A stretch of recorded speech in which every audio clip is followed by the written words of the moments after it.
قبل ما نبدأ الفيديو ده خليني أسألك سؤال بسيط. امتى آخر مرة فتحت فيديو وقبل ما تدوس تشغيل سألت نفسك يا ترى هو هيستهلك قد إيه من الباقة؟ لو السؤال ده جه في بالك يبقى أنت مش لوحدك، وده لأن في نوع جديد من القلق ما كانش موجود من 10 سنين. قلق مش من انقطاع الكهرباء ولا من ضعف الشبكة، لكن من انتهاء الحق في المعرفة.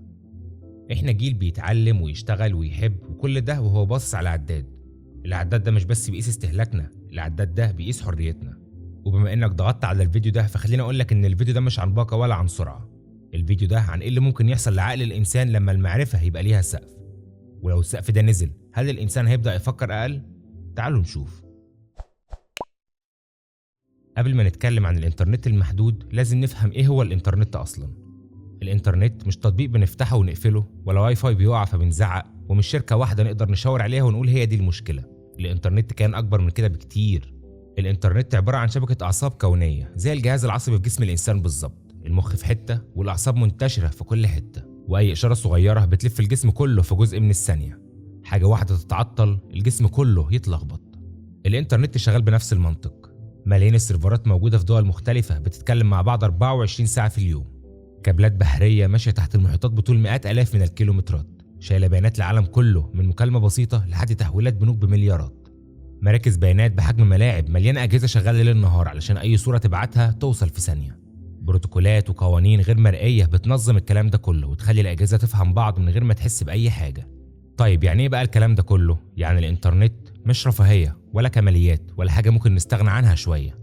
الانترنت هو الامتداد العصبي للحضاره الحديثه، هو اللي موصل الاقتصاد بالتعليم بالصحه بالسياسه بالحياه اليوميه نفسها. وعلشان كده لما نفكر فكرة ان الانترنت ممكن يختفي او يتعطل او يخلص، احنا مش بنتكلم عن شاشة سوداء، احنا بنتكلم عن شلل كامل يمكن زي الشلل العصبي بالظبط. العقل البشري مش مصمم يتعامل مع عداد شغال طول الوقت. احنا عقولنا بتحب تفكر. لما كل ضغطة كل بحث كل رسالة يبقى ليها تكلفة. العقل ما بيشوفهاش ارقام وبس، ده بيحس بتهديد اسمه احسبها كويس، ما تغلطش، اوعى تضيع الجيجات. وساعتها بيحصل التحول الخطير. العقل بيسيب وضع الإبداع ويدخل في وضع اسمه الحساب. بدل ما تسأل أعمل إيه جديد، تبدأ تسأل ده هيكلف كام؟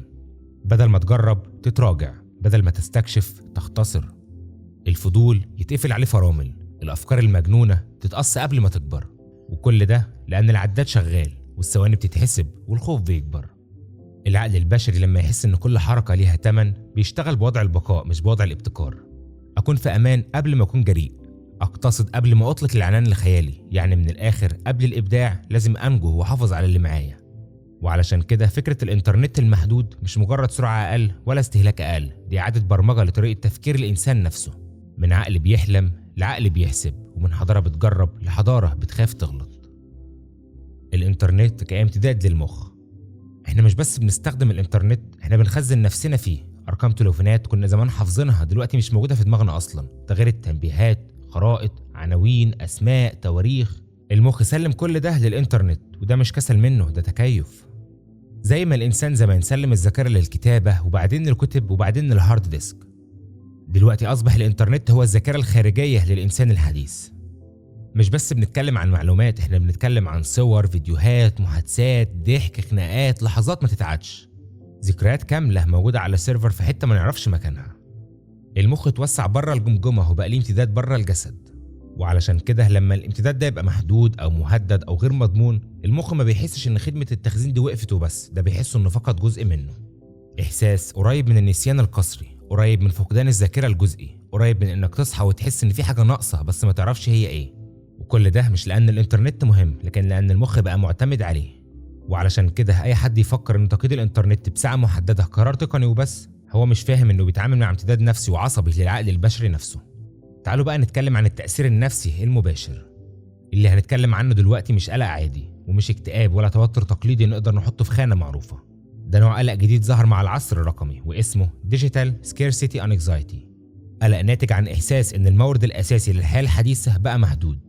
المخ متعود إن المعلومة دايما موجودة، إن الحل دايما على بعد بحثة، إن الطريق دايما واضح على الخريطة. فجأة كل ده بقى محسوب، المعلومة بتتوزن والسؤال بيتأجل والتجربة بتتراجع. وده يعمل ايه في النفس؟ ده يخلق توتر صامت مش انفجار لكن شد دائم، احساس انك لازم تفكر قبل ما تفكر، تحس انك متراقب لكن مش من شخص بل من العداد. كل قرار حتى ابسط القرارات يبقى ليها عبء نفسي، افتح ولا استنى، أبحث ولا أوفر؟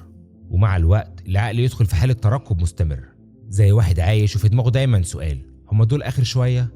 القلق ده ما بيبانش من أول يوم، لكنه بيبان في السلوك: قلة صبر، عصبية زيادة، تشتت، إحساس بعدم الأمان من غير سبب واضح. وكل ده لأن المورد اللي الحضارة كلها بقت واقفة عليه بقى نادر ومحدود.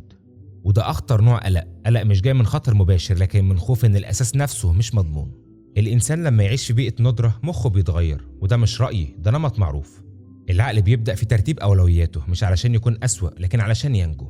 الإبداع يقل مش لأن الإنسان بقى ذكاؤه أقل، لكن لأن الخيال بقى رفاهية. العصبية تزيد لأن أي خطأ بقى مكلف، والقرارات تبقى قصيرة المدى.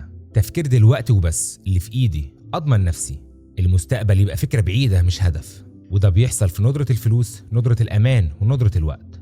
بس تخيل بقى إن الندرة دي تبقى في المعرفة نفسها، إن السؤال يبقى خطر، والبحث يبقى عبء، والتجربة هتبقى محسوبة. وساعتها العقل ما بيشوفش العالم كمساحة مفتوحة، بل بيشوفه كمخزن لازم يتقفل. وأخطر حاجة إن عقلية الندرة ما بتقفش عند الفرد، دي بتنتشر تبقى ثقافة، تبقى سلوك جماعي، تبقى مجتمع بيفكر في البقاء أكتر من التقدم. وعلشان كده ندرة المعرفة مش مجرد مشكلة تقنية، دي وصفة جاهزة العالم أقل جرأة، أقل خيال، وبيخاف كتير. طب إيه بقى تأثير ده على التعليم؟ تخيل طالب واقف قدام فيديو تعليمي متردد يفتحه، مش علشان هو كسول ولا علشان مش مهتم، لكن علشان خايف الفيديو يطلع أطول من المتوقع، خايف يستهلك من الباقة أكتر مما يقدر عليه، خايف يبتدي حاجة وما يعرفش يكملها. وده يخلي السؤال يتغير من هقدر أفهم إيه لده هيدفعني كام. وده أخطر تحول ممكن يحصل في التعليم. الطالب اللي كان المفروض يجرب، يغلط، يعيد ويستكشف، يبقى محاصر، يختار الفيديو الأقصر مش الأفضل، الشرح السريع مش الأوضح، الملخص مش الفهم. ومع الوقت التعلم نفسه يبقى عملية دفاعية، مش رحلة اكتشاف لكن محاولة نجاة. وده بيخلق فجوة خفية، مش بين الذكي والغبي، ولا بين المجتهد والكسول، لكن بين اللي عنده رفاهية المعرفة واللي بيحسبها بالميجا. وعلشان كده الطالب ده مش طالب ضعيف، ده طالب اتحط في بيئة بتعاقب الفضول وتكافئ الخوف. طب ايه بقى التأثير على العمل والإنتاج؟ الاقتصاد دلوقتي بيشتغل بالميجا بايت مش بالمكاتب. الشركات الكبيرة والصغيرة دلوقتي مش محتاجة مباني فخمة ولا أسطح مكتبية مليانة ورق وملفات. كل حاجة تقريبا على الإنترنت، الاجتماعات، التعاون بين الفرق، تخزين البيانات، وإدارة المشاريع، كله على السحابة. لكن لو الإنترنت عندك محدود، المشكلة بتبدأ من هنا. الموظف اللي بيشتغل من البيت بيعتمد على رفع ملفات كبيرة أو تحميل فيديوهات، كل ميجا بايت فيها حساب. التحميل البطيء أو الانقطاع المفاجئ للنت بيوقف الشغل ويأخر كل الفريق. الفكرة اللي تخلص في ساعة ممكن تاخد يوم كامل. الاقتصاد الحديث بيتطور بسرعة رهيبة، لكن أي حد عنده إنترنت محدود بيبقى كأنه عايش في العصر الحجري الرقمي. الشغل على الإنترنت محتاج حرية وسرعة، وأي قيود على البيانات أو السرعة توقف كل النظام اللي مبني على الاقتصاد الرقمي. المشاريع تتأخر، الشركات تخسر فرص، والمنافسة العالمية تبقى أصعب. باختصار، الاقتصاد دلوقتي مش بيعتمد على الموظفين أو المهارات، هو بيعتمد على الإنترنت نفسه. كل ميجا بايت محسوبة، وكل ثانية تحميل ليها تأثير على الإنتاج. الإنترنت المحدود مش بس بيضايق الناس، ده بيوقف عجلة الاقتصاد كله. تعالوا بقى نسأل السؤال الفلسفي الكبير: هل الإنسان يقدر يكون حر فكريا؟ وإحنا بنتكلم عن حرية الفكر مش الحرية البدنية، يعني حرية إنك تفكر، تتخيل، وتجرب حاجات جديدة، وكل ده بدون قيود. تخيل إن كل ضغطة زرار على الموبايل، كل بحث بتعمله على جوجل، كل فيديو بتفتحه على اليوتيوب مش مجرد اختيارات عشوائية، لكن كلها محسوبة، مسجلة، ومتراقبة. في حالة بقى الإنترنت المحدود، الإحساس ده بيتضاعف. كل شهر يجيلك حصة محددة من الإنترنت، وكأنك في زنزانة رقمية. دماغك بتتعود على التفكير بطريقة اقتصادية، لأن كل خطوة محسوبة. كل فكرة قبل ما تطلع على السطح بتسأل نفسك: هل ده ممكن يسبب مشكلة؟ هل ده مسموح؟ هل ده أصلا يستاهل استهلاك باقتي المحدودة؟ والنتيجة إحساس داخلي بالضغط، بالرقابة الذاتية، وبالخوف من التجربة. حتى لو فكريا عندك الرغبة إنك تكون مبدع، دماغك بيفرض على نفسه قيود مش موجودة في الحقيقة، لكنها متجذرة في الإحساس. في عالم الإنترنت المحدود، الحرية مش بس مسألة اختيار، الحرية مسألة شجاعة إنك تفكر بدون خوف، حتى لو كل ضغطة محسوبة، حتى لو كل خطوة متراقبة. لأن في الآخر الإنترنت ممكن يقف، الباقات ممكن تنتهي، لكن الأفكار مفيش حد يقدر يحدها أو يوقفها.